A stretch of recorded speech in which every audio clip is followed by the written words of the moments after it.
So we'll get started. Welcome back, everyone. Tonight is our 6th week. So I'm really happy that people hung in there. I know it's not easy in our busy lives, but just the effort to stick with the class and to find time to practice, if not every day, most days, it can bring some humility. It isn't easy for us to change our mental habits, emotional habits. And we can actually use that like to appropriately scare ourselves that if we're not careful, we're just going to keep doing what we've done before, right? That's the nature of our mind, is just to keep doing what we've done before, getting the same results. And so I think I mentioned this earlier in the course, when I was encouraging folks to really keep putting in the time, if not every day, most days, to do some practice, showing up on Tuesday nights. And the idea is that we have some sense of what it means to be present, and more importantly, some sense of the value of that. So we have this internal incentive. Oh yeah, this feels right. There's something grounding or pleasant in that inner sense, in that spiritual sense, but not theoretical, actual. We can actually sense, and we'll do our sit in just a few minutes tonight. Because if we don't sense the joy and the rightness in training our heart and mind, we're not going to do it. Because it's just, that's the way culture is set up towards distraction.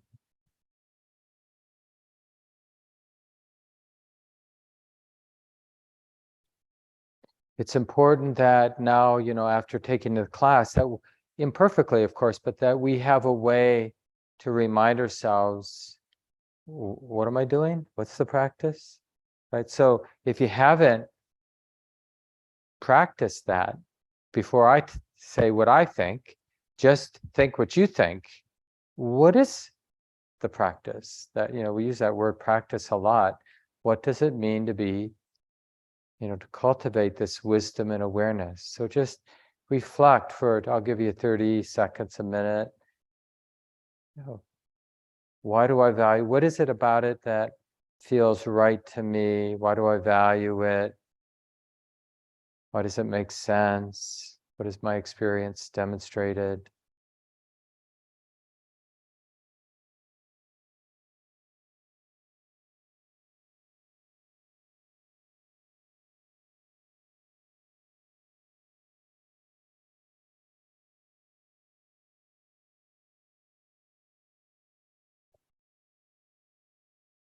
And if you're like me, more and more, it's not like I try to use words to explain to myself what the practice is or why it's good for me. It's okay to do that. But more and more over the years, I've been doing it now, been sincere and regular for 40 years. So since I was in my early 20s. And for me, like when I need that connection with my confidence that this is good, this is wholesome, I just do the practice. I don't tell myself what the practice is. I just realize right now, in this and any moment, that my heart or mind has the capacity to be present in that stable, somewhat unwavering way. And I feel the rightness of it. Because in any kind of path, any way we might want to transform ourselves, we need, it's a dynamic of two things. We need the aspiration, like what do we intuit is possible for us, for the heart, for the mind. And then we need to know, what do I do about it now? What's the next step? And intuition about what's possible, the aspiration, you could even use the word goal, but goal, that word for us in English has a lot of baggage, so we'll use a fancier word, we'll call it an aspiration, to be free, to be awake, to be wise and loving, for the heart to be unburdened, right? So that's how I might articulate the goal or the aspiration in practice. And then operationalizing that, making it real now, well, I don't need a different moment.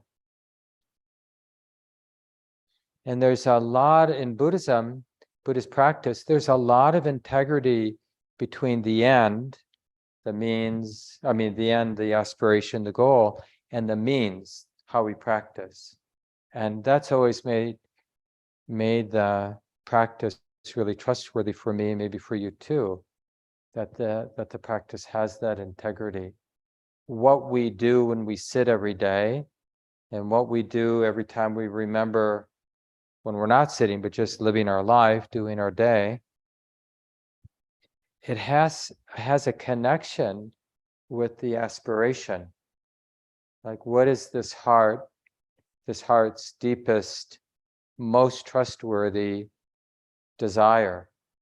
What do we feel, sense, intuit is possible for this human heart as we live our lives in the world we actually live in? So not like I want to be in heaven or I want to be in some utopian state, but what is possible, what kind of freedom, what kind of love and wisdom and skillful engagement, what kind of unburdened heart might be available when life is like this, the world is like this, right? Because we want freedom.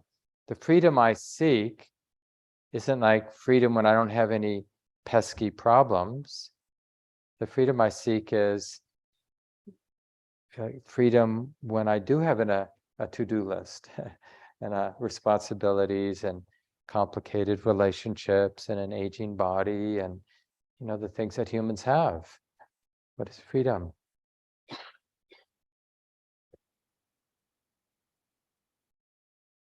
And what the Buddha discovered and then taught, and so the practices, teachings are all about this, is that the basic problem for us humans is that our understanding isn't in alignment with the way it is.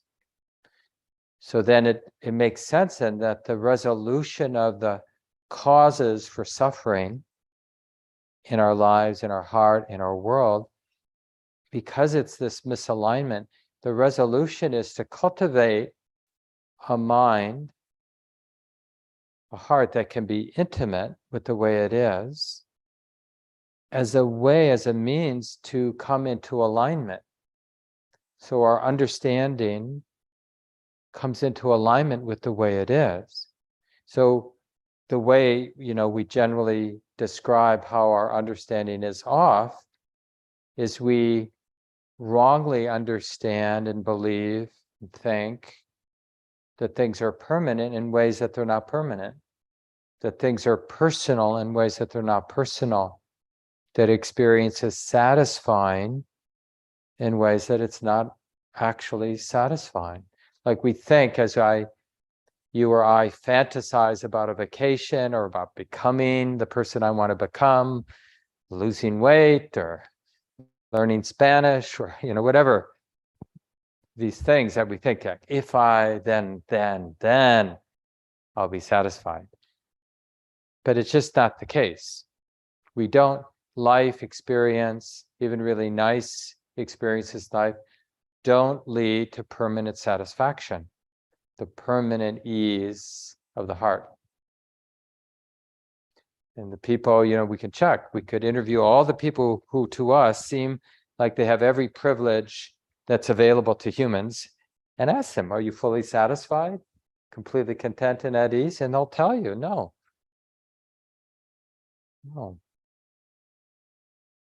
Because we wrongly think that experience, worldly or ordinary experience, is here to make us at ease and happy.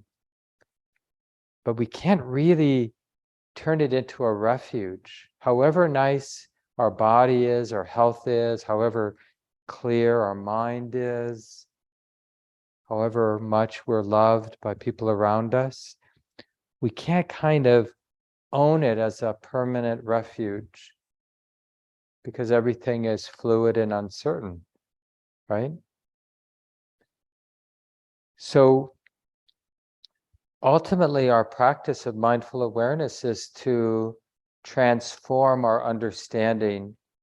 So instead of imagining things are permanent in ways they're not permanent, or personal in ways they're not personal, or satisfying in some perfect way that they're not satisfying, we start to live our life, and we feel the freedom when we do, of living our life seeing clearly that things are changing, always changing. There's no noun here. There's nothing solid or permanent or graspable ultimately. Life, whatever life is a movement, it's a flow. Endless change, ceaseless change. That's just the very nature. And it's not like new. It's always been that way. We've just imagined things are more solid or permanent than they are. And things aren't personal in the way that we have imagined. So we can align with that. But it isn't a matter of adopting some philosophy, because that doesn't work. We actually have to, in a way, collect data. Oh yeah, things are changing. Thoughts come and go, sensations come and go, emotions come and go, sounds come and go, sensations, everything constantly changing. And that change, that unfolding is impersonal, not worthy of grasping, turning some experience into a refuge that's going to make a me happy forever. Doesn't happen. So the more we align, we cultivate that stability of awareness, we see the changing nature, the fluid, uncertain, even ungovernable nature of life. Doesn't mean we give up on participating and engaging and trying to take care of suffering, our own and others. But we don't expect to get to that permanent, perfect place. So then our participation is really coming out of generosity, not some neurotic idea that we're going to get there to wherever we think there is, and then we'll be done. Because that never happens. And lo and behold, the more we start living that way, because that's what experience teaches us, the more space, the more ease, the more contentment, the more of that uncontrived love or kindness. Not like a stance, I want to be a compassionate person, but we just find that we're more compassionate, more forgiving, more patient, more appreciative.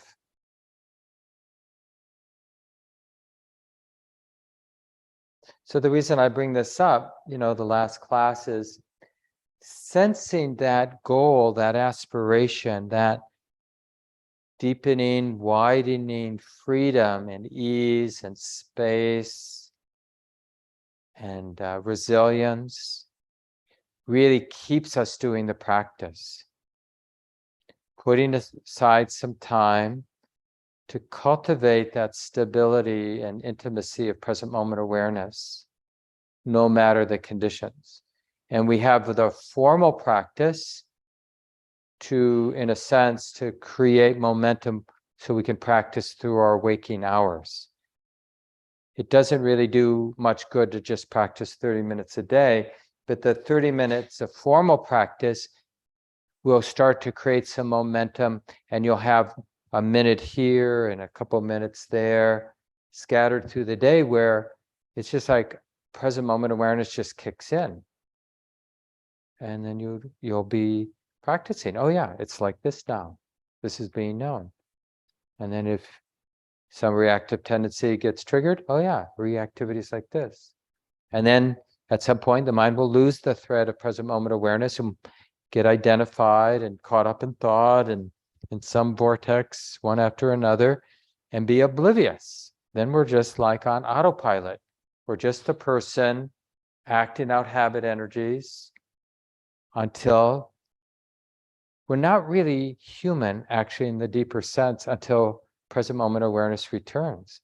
Or in Buddhism, we say it this way: we're not really a moral being without presence. Like, we can't actually be a skillful, kind, wise, appropriate human being without presence. It's not the same, like, even if I'm lost in thought, but basically being, not being aversive, not being hateful. But somebody who's just being kind on autopilot, is that real kindness? I mean, kind of, but not really.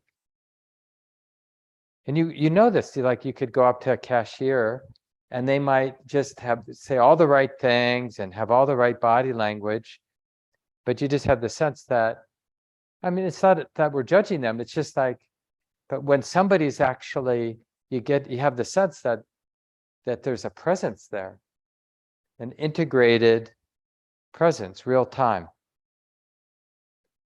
That kindness that we might experience, or that hate,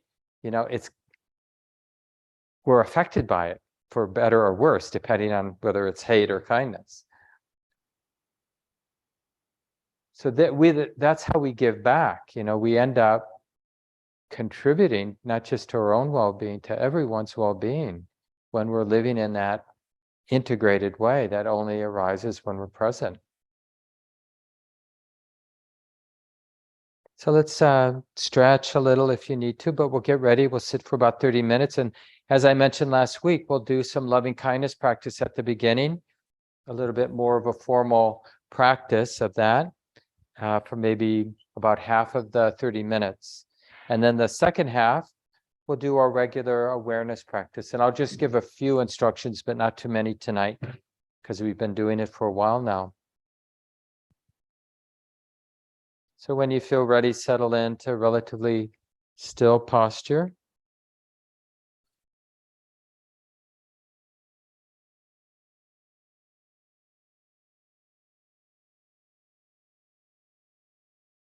Would somebody mind shutting that door? Because they're going to start to sit in the other room, and it's probably good to close it now. Thank you.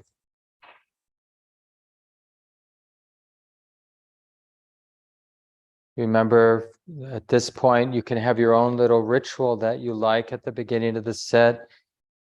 It might be taking a couple of those longer, deeper, relaxed breaths in, where you fill the lungs, and then exhaling, emptying the lungs completely, but in a way that doesn't force anything, just feels good. Because that deeper breathing is pretty concrete, you can just gather the energy of attention so that there's a sense of being present with these deep breaths in and out.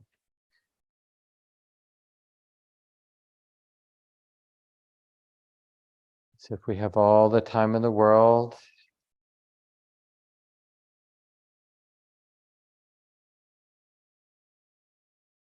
and after a few, when you feel ready, simply allow the breathing process to continue on its own.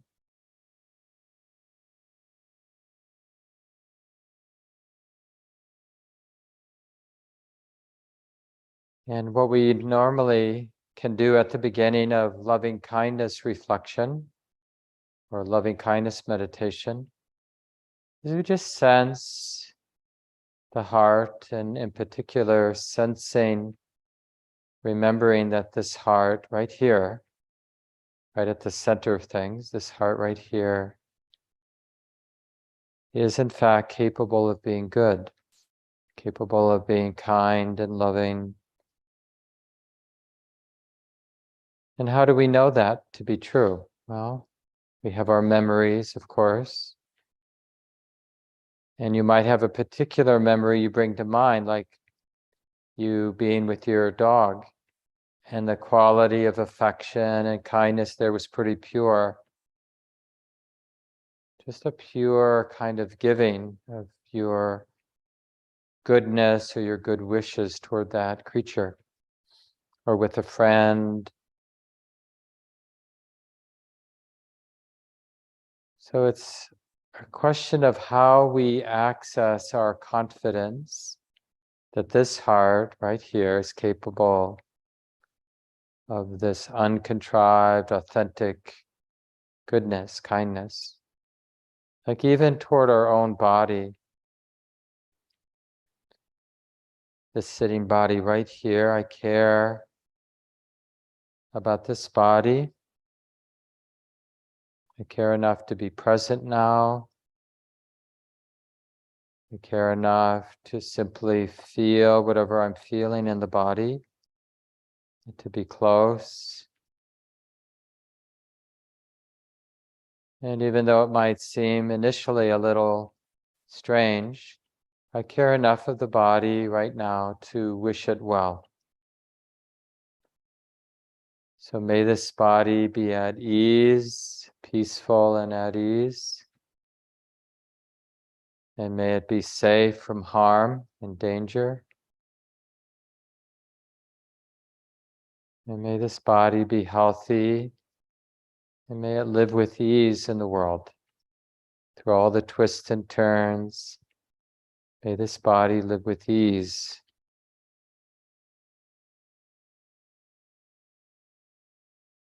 And you can repeat these phrases after me silently in your mind. I do care about this body. Right now, I care enough to be close and to simply feel the body as it is, and to wish well. May this body be peaceful and at ease.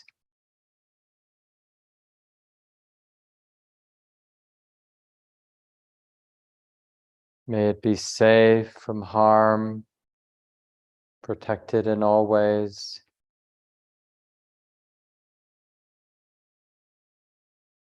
And may this body be healthy.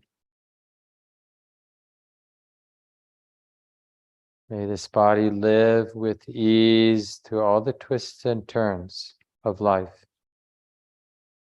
May this body be at ease.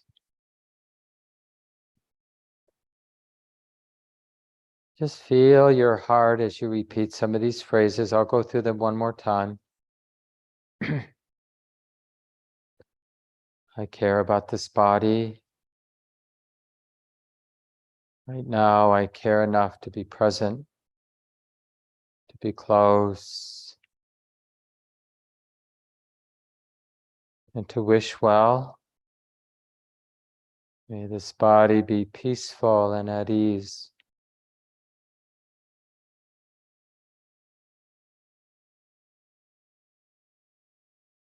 May it be safe, protected in all ways,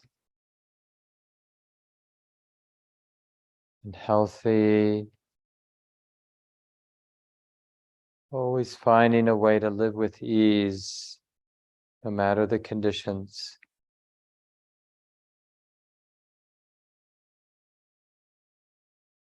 Just sense that capacity we have to wish well, to, in a sense, we're radiating, in a simple way, radiating kindness, like a warm, generous smile toward the body here and now. And you can, in your own way, just repeat a couple of the phrases that I've offered, or come up with a couple simple phrases of your own, or just a single word even. It just helps keep this kindness toward the body in mind. So just try your best.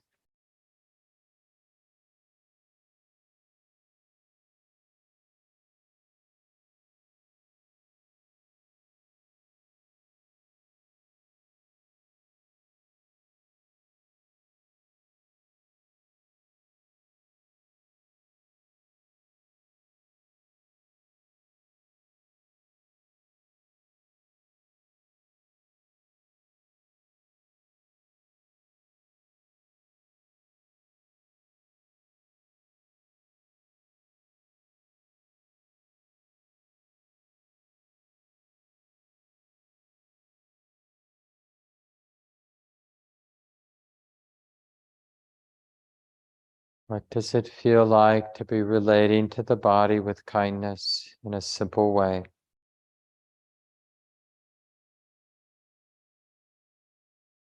You could call it an affectionate awareness.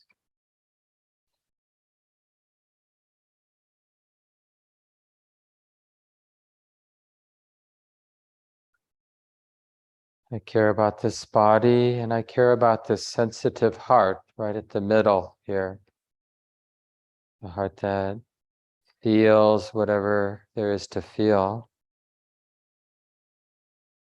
May this heart, this mind, this life of mine, may I be safe and protected in all ways.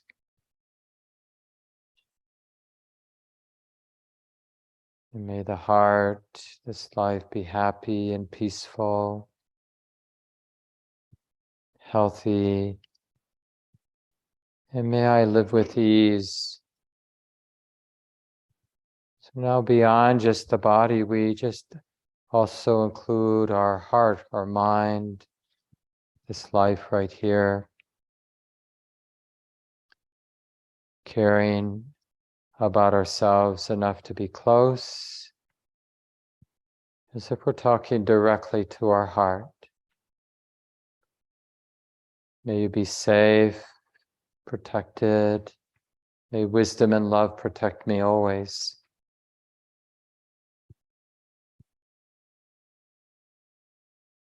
And may I be happy and peaceful, healthy, living with ease through all the twists and turns. So just doing it now on your own, as if you're talking directly to your own life, your own heart, your own mind.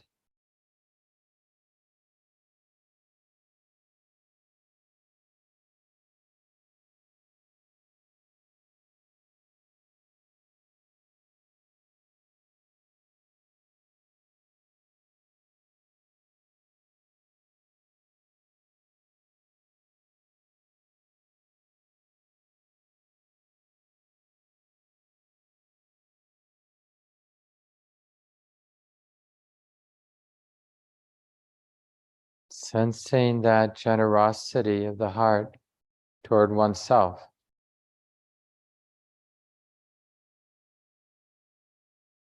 Like a warm, loving smile, an embracing quality, generous quality of love or kindness.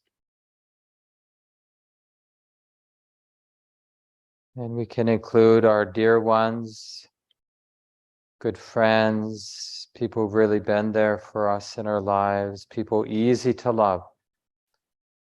So just choose somebody if you want, or just a more general sense of your loved ones. May you also be safe and protected in your lives. And may you have a happy heart, easeful hearts.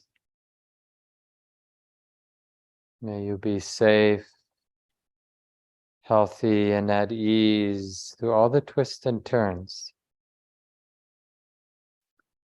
Just that generosity of the heart spilling over to our loved ones and friends and colleagues.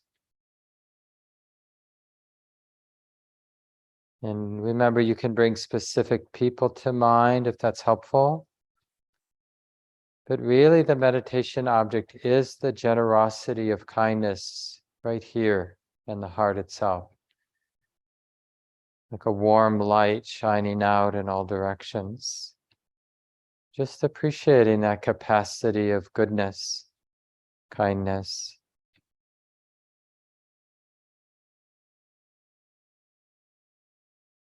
May wisdom and love protect us all.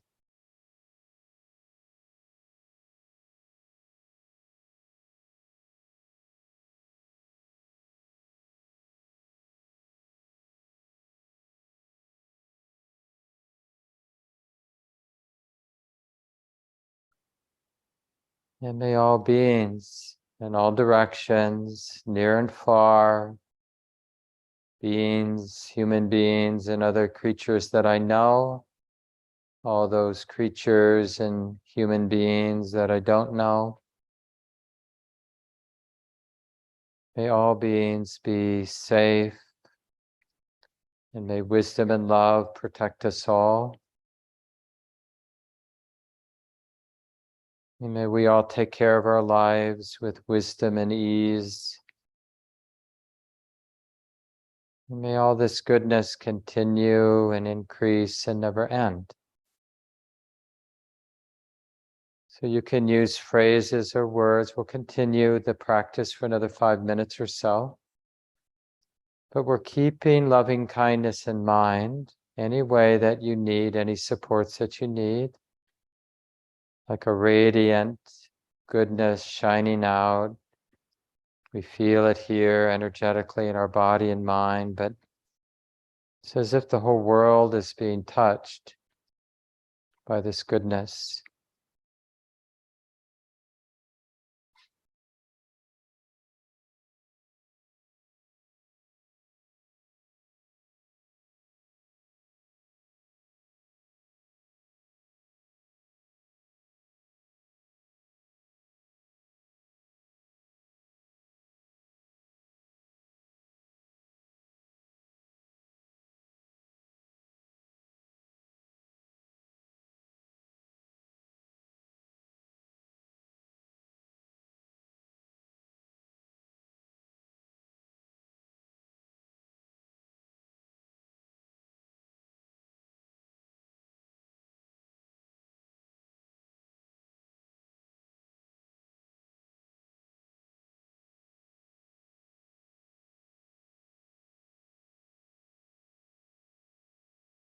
And remember to access your confidence that this heart right here, right now, is capable of being good and generous and loving. That confidence is important. And then use memories, images, phrases if you need them. But if you don't need them, then just abide or rest in that radiant, beautiful goodness. Just let it shine out.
And we want to notice the absence of aversion, the absence of fear.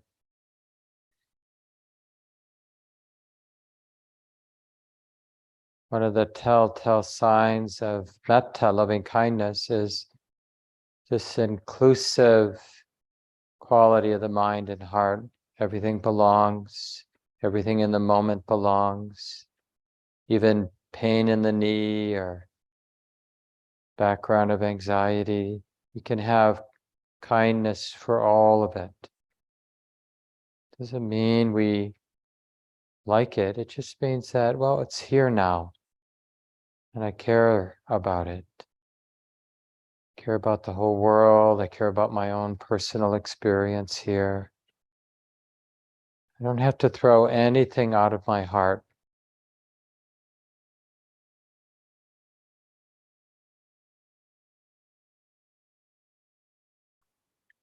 In Buddhism, we talk about loving kindness becoming boundless. And what that means is there's a sense in our actual experience now that every perception, every sense experience is touched, affected by the kindness, this attitude of kindness.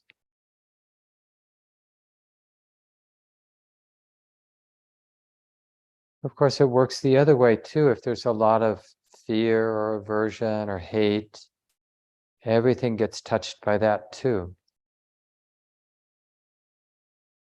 But it's nice to see how kindness can be directly cultivated, kept in mind, brought into this boundless state, this generous state.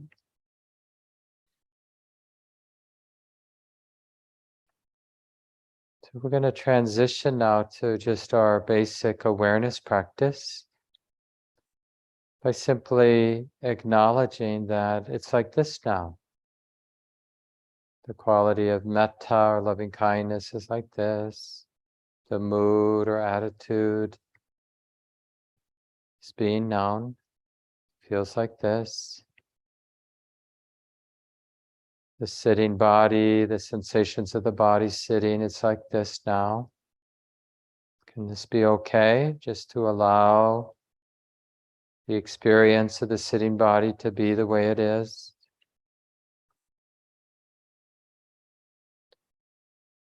And if you work with the breath, you can just notice breathing in is being known. Sensations of breathing out are being known. As other phenomena, other experiences arise, simply acknowledging this is being known. And remember, you don't have to use any words, phrases. It can be done in silence. So let's continue now on our own in silence.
What's the mind knowing?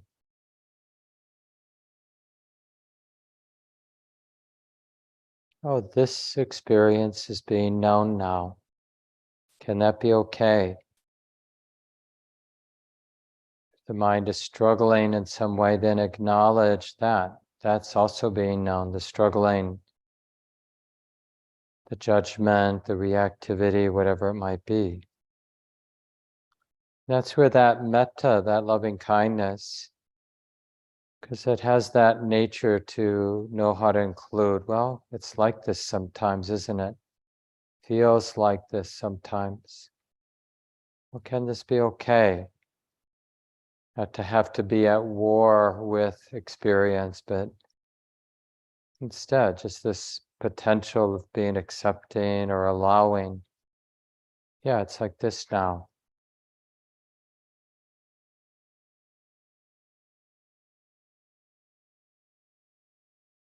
And for the last several minutes, you might find it helpful to allow the eyes to open. And as we've done in the past, just have that more open awareness of all of what the mind or heart is sensitive to. So we're not looking around, of course, but just aware that seeing is being known, hearing is being known, of course, bodily sensations are being felt,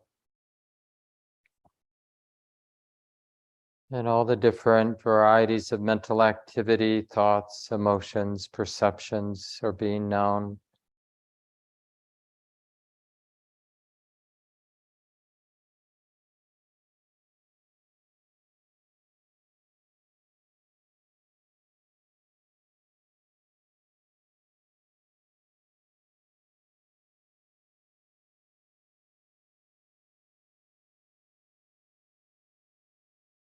Allowing everything to move.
And we'll take a moment to adjust the body, even stand if you want, whatever you need to do to release any tension that you might have noticed.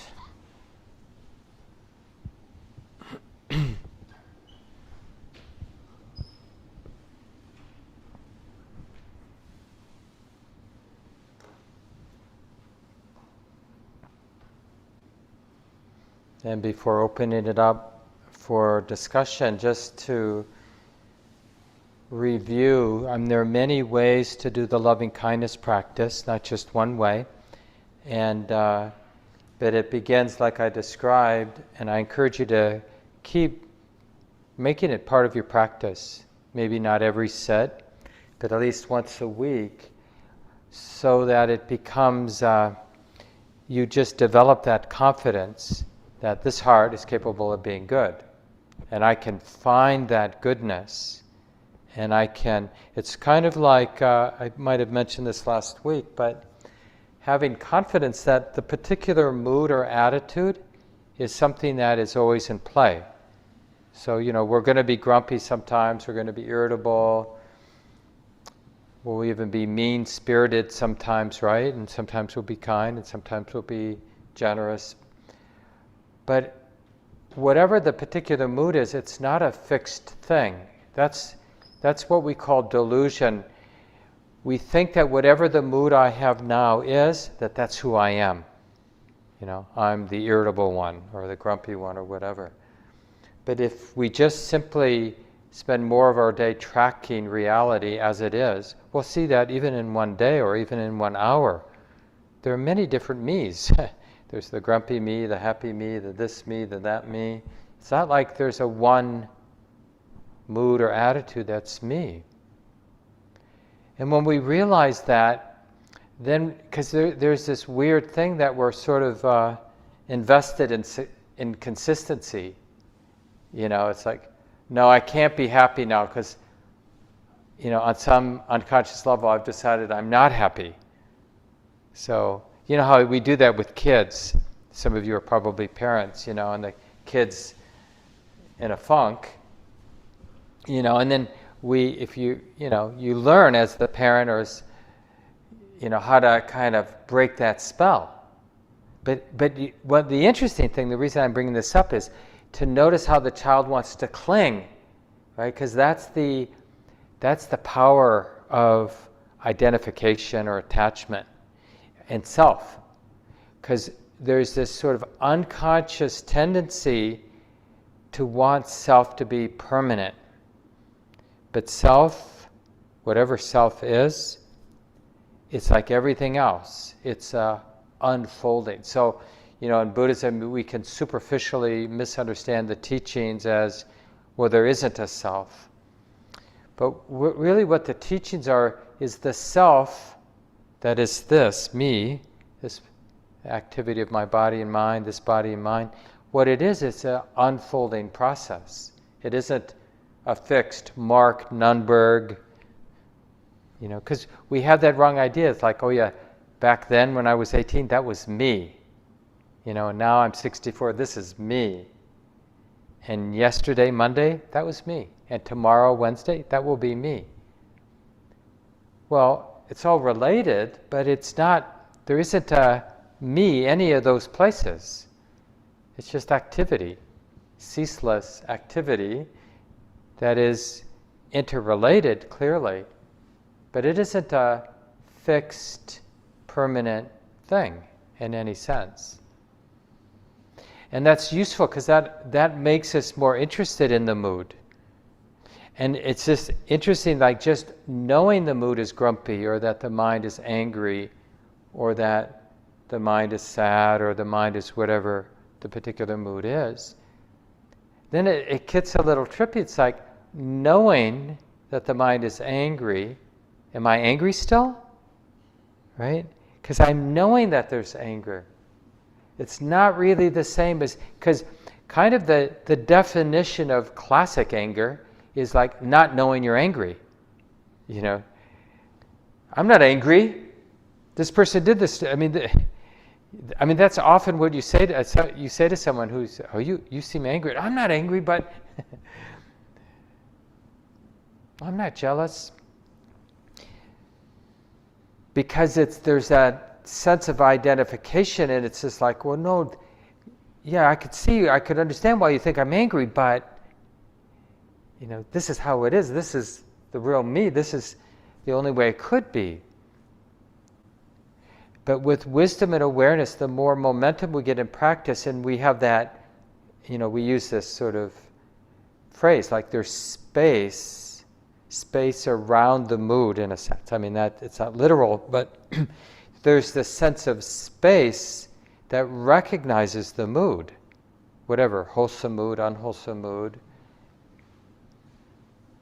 And then we really get that, what I said at the beginning of this reflection, that mood is always in play. And then it's sort of like, then we become a bit of a crafts person, where we're like, how can we continually craft through how we pay attention and to what we pay attention a really wholesome mood. So like, even if I'm had a terrible day and a lot of bad stuff has happened, I can craft a wholesome mood by caring about how difficult my life is right now. Because the caring about the difficulty is a beautiful mind state. And that's the thing, is to never believe there needs to be a negative, toxic mind state. It's understandable that unhelpful, unwholesome, toxic, whatever states of mind will get triggered, right? It's totally understandable. But in terms of practice, we want to be interested, well, how does this become something wholesome again? And that's why I'd encourage you to do the loving kindness practice, because it's the basic way we work with mood. And in Buddhism, we talk about like the only 4 emotions we need, all our qualities of love. So there's basic friendliness, basic goodness, what we call metta, if you want to use the Pali word. And then when that basic goodness runs into a moment where there's a lot of suffering, our own or somebody else's, then compassion arises. And when we bump into people who are happy, or people, ourselves or others, who are experiencing some success, then there's mudita, appreciative joy, gladness, sympathetic joy, right? It's like, your happiness is making me happy. May it continue. The capacity to appreciate, which is, of course, the opposite of the habit of envy and jealousy. It isn't fair. Why are you happy? What about me? Right? And then there's equanimity, this is sort of interesting that that's considered one of the divine abodes, as they're called, qualities of love. That radiant balance. And you could see, because love is that capacity to be intimate no matter what's going on. So when things are really confusing or ambiguous, then we need equanimity. It's that radiant balance. Like, I don't know what the hell's going on, but I know how to be intimate. I know how to know that it's confusing, and it feels like this, and I'm okay. Connecting, being present, being intimate, and responding, knowing that it's confusing and ambiguous and I don't know what to do, and I still care. Because I know how to be balanced even when I don't know what to do or say. Right? Just like we need appreciation to be intimate when people are really happy and experiencing success or whatever, right?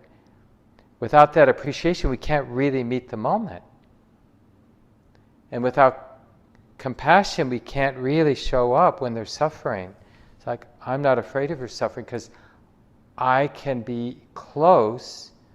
Compassion doesn't mean I'm going to fix your suffering. Of course, because there's compassion and there is something we can do, we're going to do it.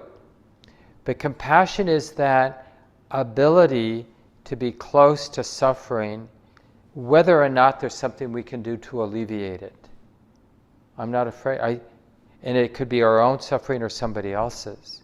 And this is not uncommon for us, where somebody is in a good friend, let's say, is in a difficult situation, and we catch ourselves being neurotic about wanting to fix it because your suffering is bothering me. I mean, we don't say that, but it's like, that's the unconscious, like, I don't like that you're hurting.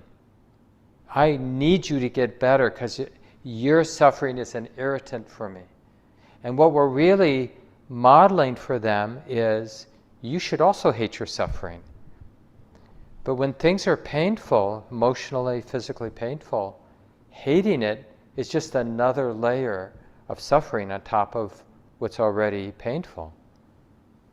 And if there's something we can do, we should do it to alleviate the pain. But if there's nothing to do, and sometimes that's how it is, there's a painful thing going on, and there, in that moment, nothing to do.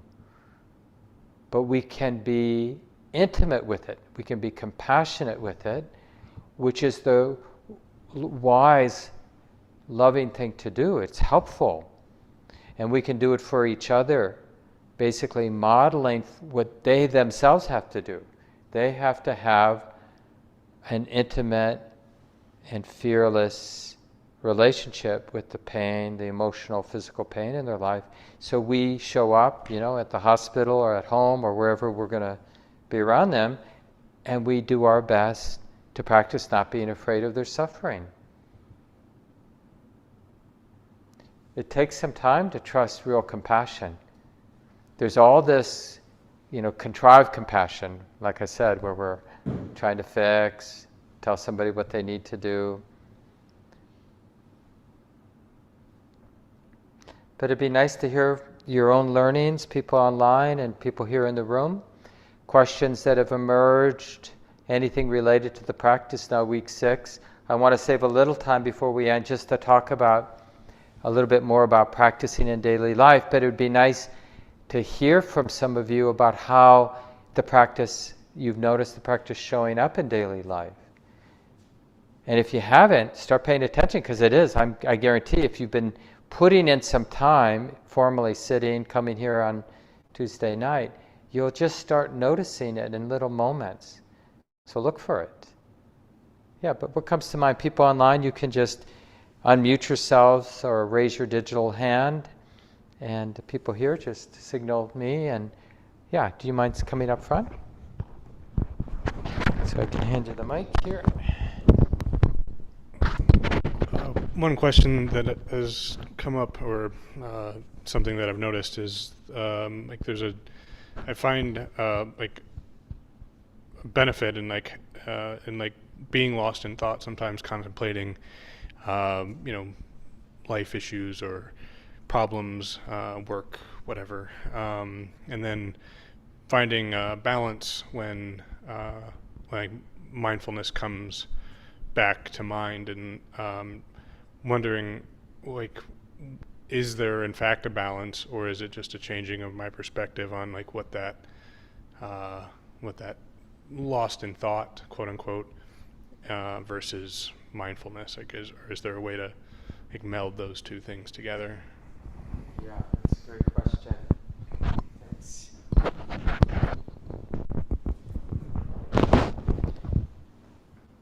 And another way of kind of talking about that is, are there actually, sorry about that, everyone.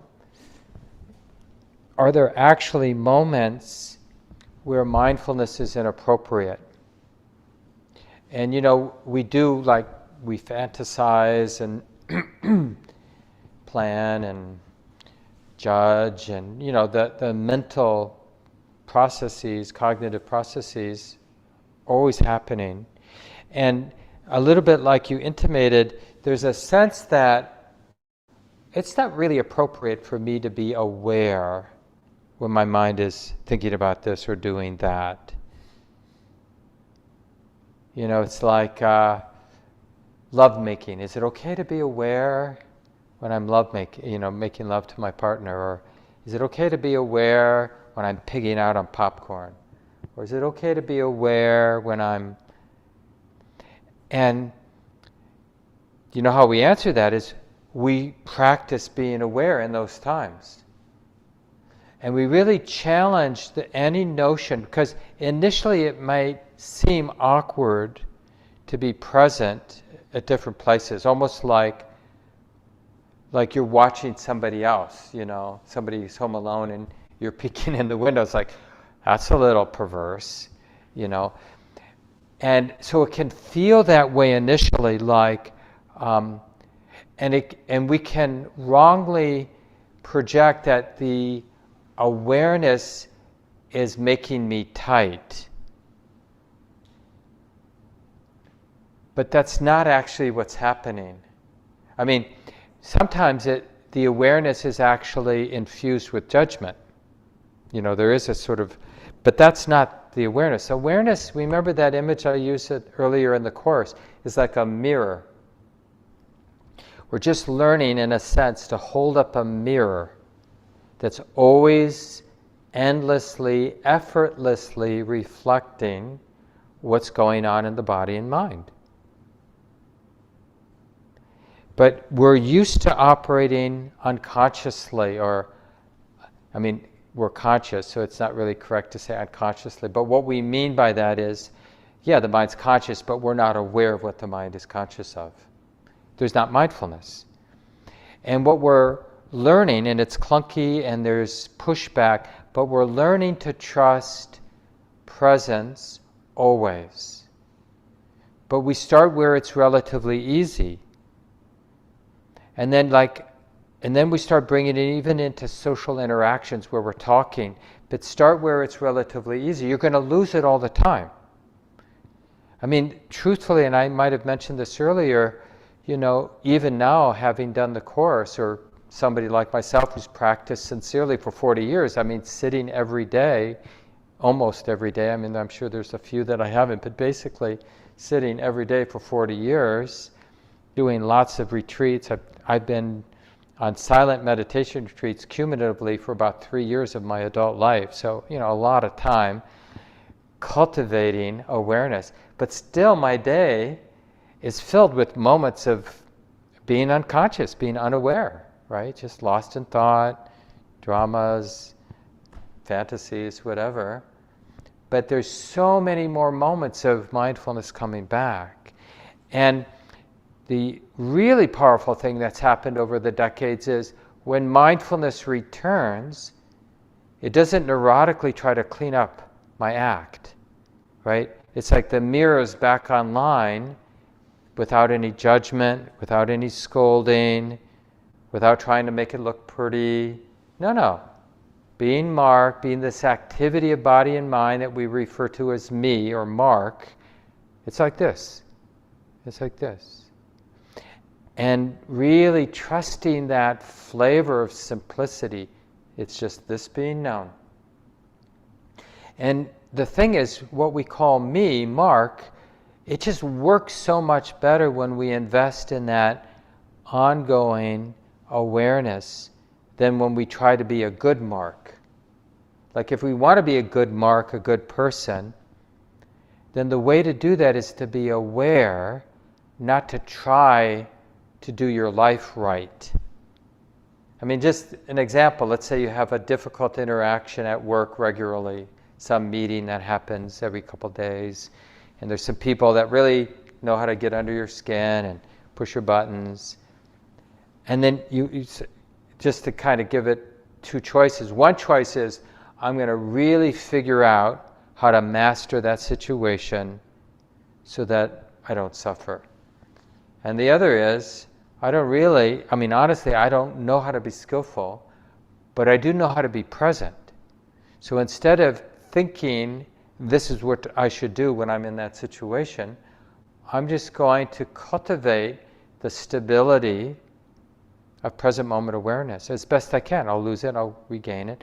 And that's where bodily awareness that we can cultivate in our sitting practice, whole body awareness or awareness of the breath, can be very useful because we'll be on the verge of getting lost in our reactivity, but then we'll remember, breathing in is like this, or feeling the body sitting is like this.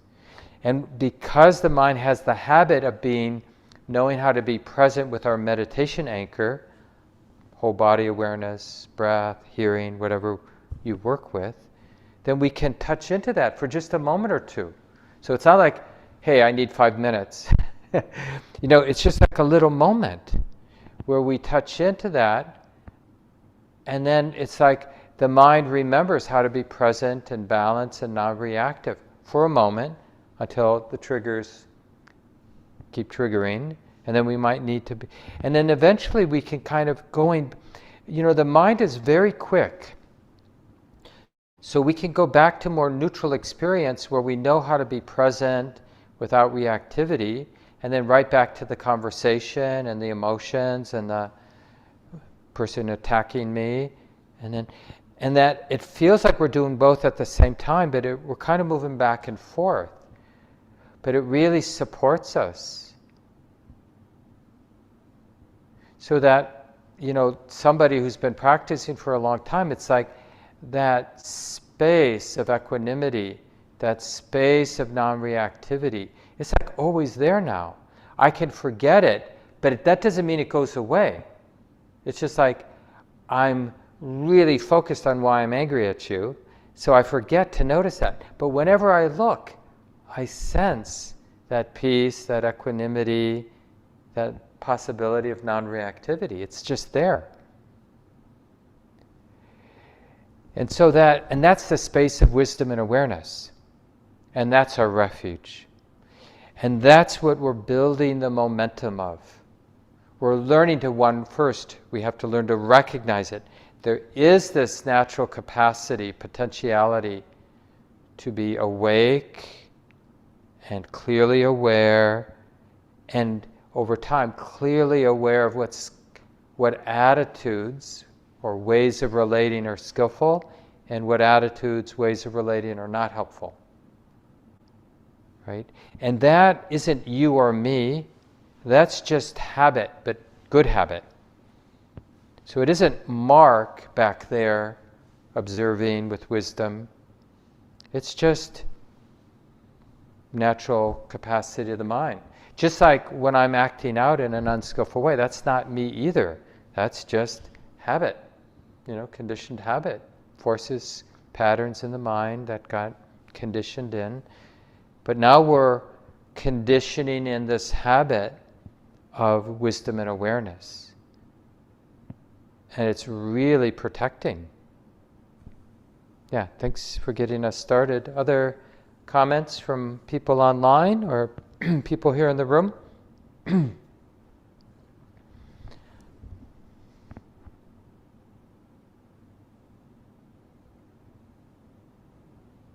Yeah, please. Do you want to come up front or do you want to just say it there?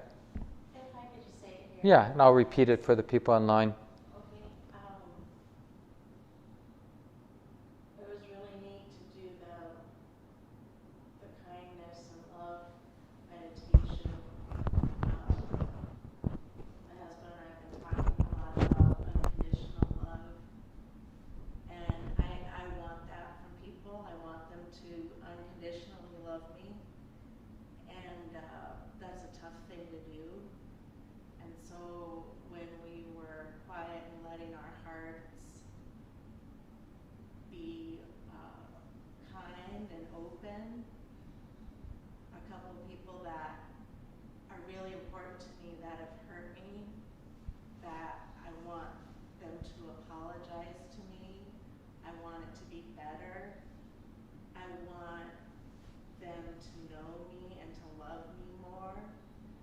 And so then they came, me was just kind of curled up next to the loving heart and kind of crying, just really saying how much I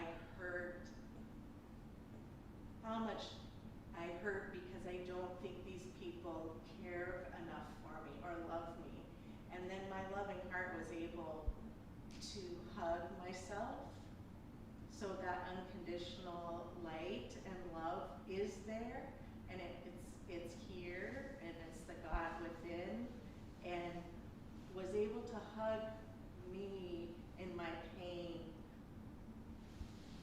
for both of those instances.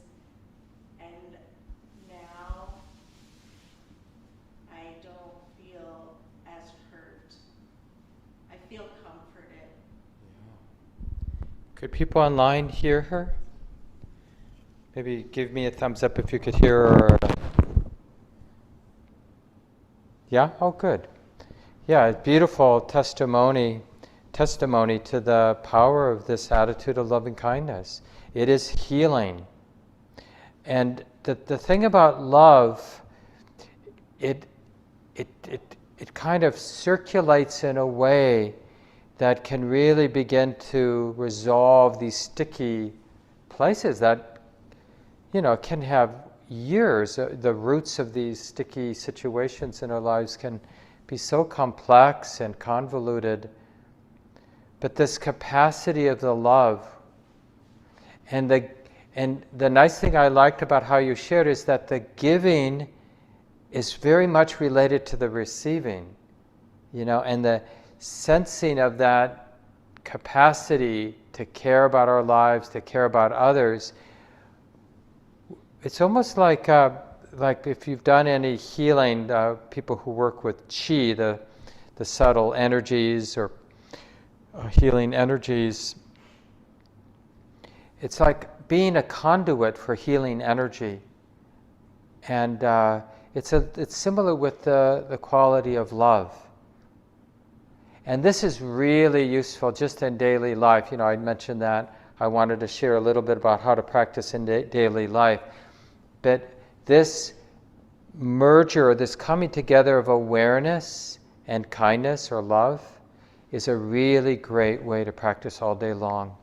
This, like conjoining the attitude of loving, but not in a contrived, like, you don't know what it's going to look like, but you know the feeling of it, the generosity of it, and it's related to, it requires presence, right? You can't love and be disconnected, right? It just doesn't make sense.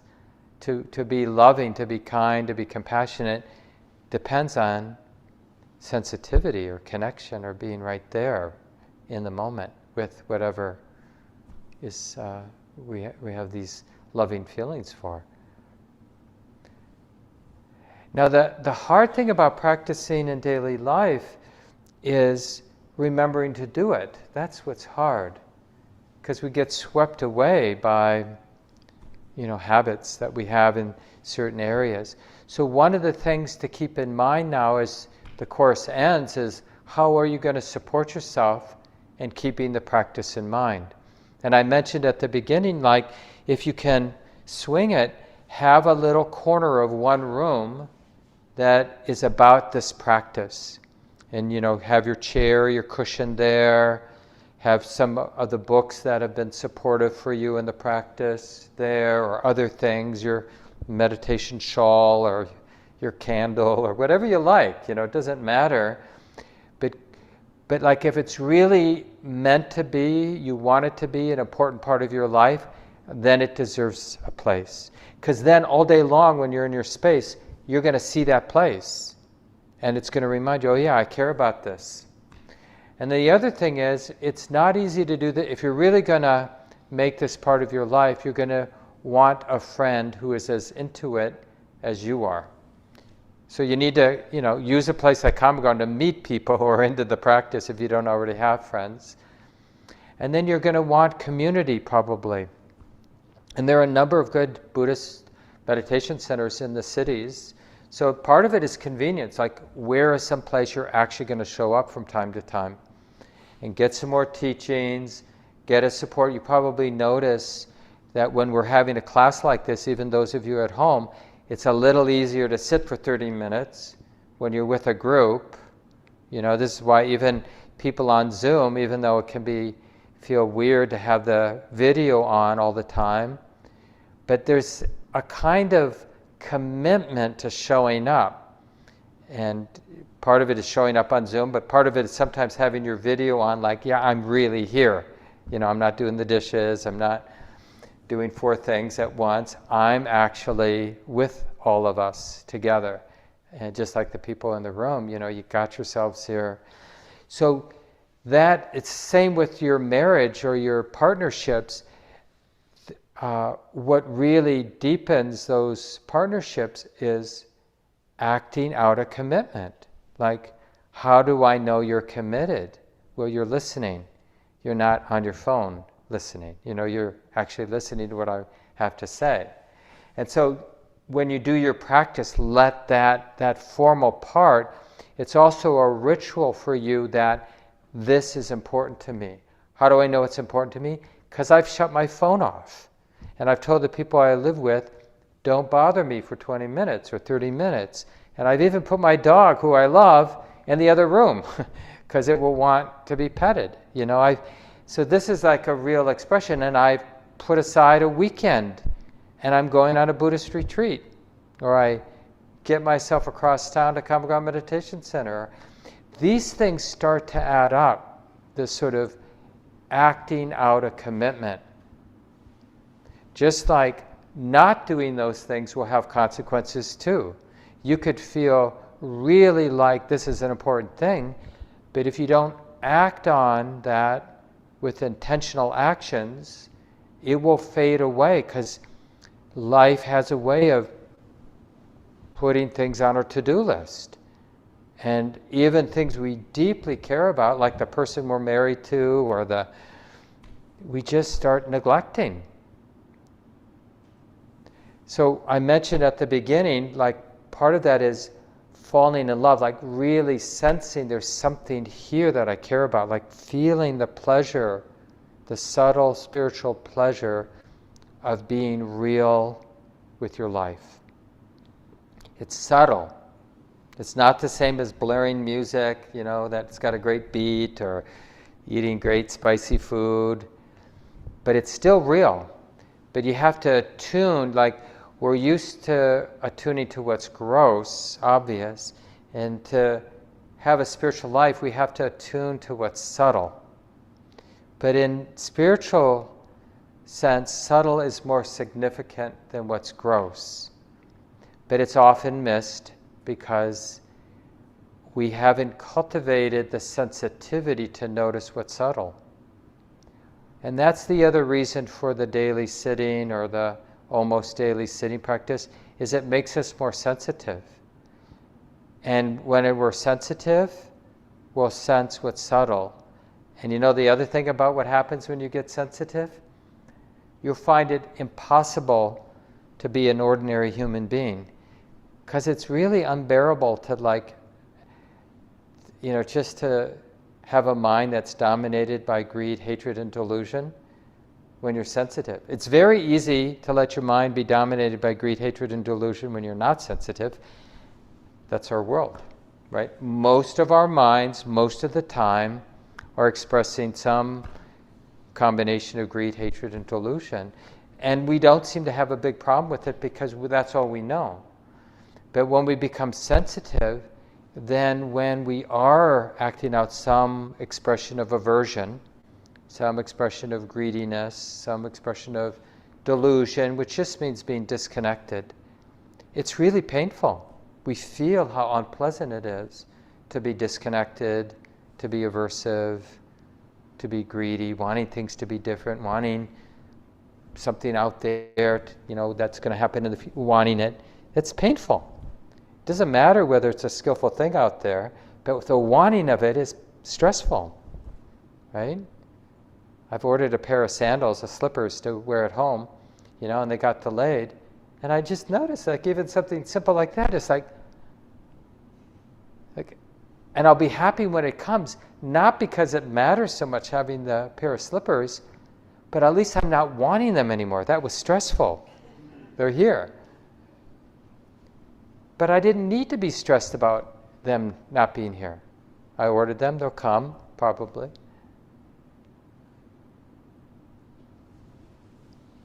And the last thing I'll say about, practicing in daily life, so remembering what's important, having symbols that help you, even something silly like awareness, you write on a piece of paper, you put it in your pocket, at least you'll remember when you put your hand in your pocket, what's that piece of, oh yeah, awareness, present moment, or, so anything you can do, taking a few minutes, if you have like an office, shut the door, just do a few minutes of practice, just literally a couple minutes.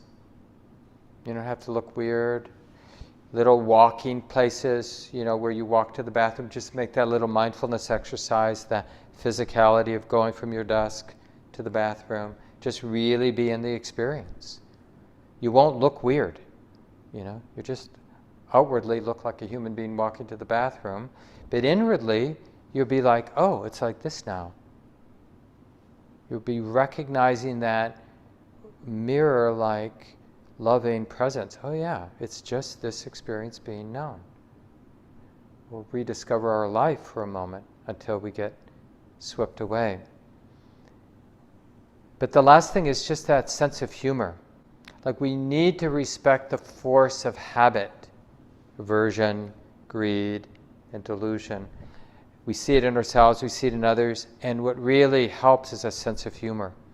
Because otherwise, we get angry at it, which is just more of the delusion and hatred and the greed. We want to be enlightened. Well, that kind of greed for being a wise human being doesn't make us wise, it makes us tight.